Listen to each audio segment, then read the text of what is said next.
A sad day indeed for all South Africans of all caliber.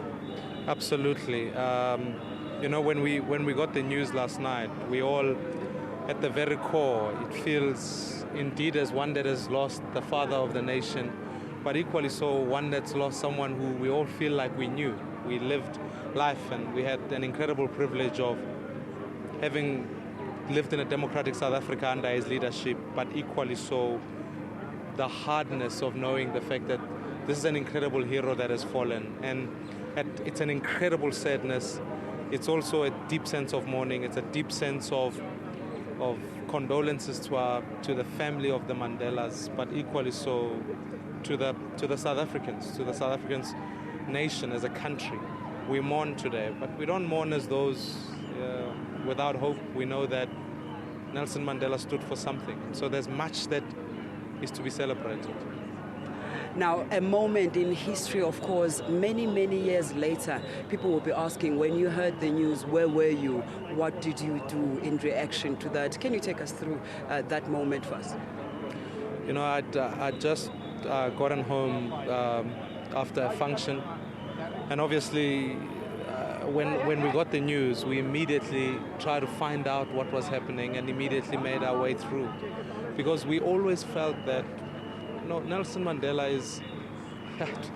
it is even hard to describe just the icon that he is and what he means to South Africans like myself, who today can stand and know we enjoy freedom thanks to a life of one such Nelson Mandela. You cannot ever repay or be grateful enough. You can only ask yourself, may I live a life that at least honors that sacrifice. Mmusi, you were telling me earlier on that you never actually met Utatu Madiba, but now that he's passed on, what can you say about what you remember the most? It's with great sadness that is so. Having been at events where he was there, just never had that privilege. But I remember one of my greatest moments of Nelson Mandela was in fact at the gunning down of Chris Hani. The moment that he stood up and led South Africa at that time, when so many felt like there could be violence in the nation, there could be that. I remember that. In fact, I would attribute that point of leadership, that moment with Chris Hani, as probably one of the single most pivotal moments that conscientized me to get involved in where we are today and ultimately to want to serve South Africa. Those moments reminded me that leaders, when they understand their hopes, when they understand their ambition, can guide a nation through an incredible time. And that moment is seared in my mind. It will be something that will live with me for as long as I live.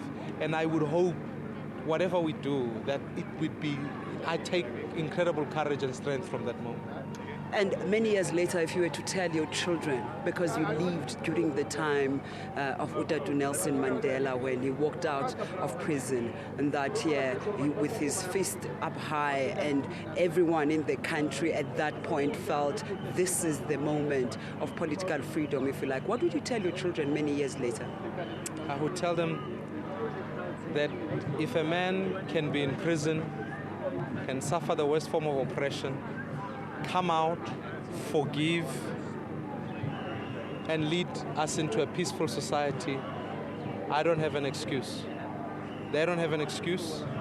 We can stand up and remind ourselves that good will always triumph ahead of evil, that the ideals of Nelson Mandela are ideals that we should strive to, if not anything, just try and emulate, to remind ourselves that, in fact, I would tell my kids that good, the forces of good will always defeat the forces of evil, and we should never try and repay evil with evil, that in fact our pursuit must always be to build good.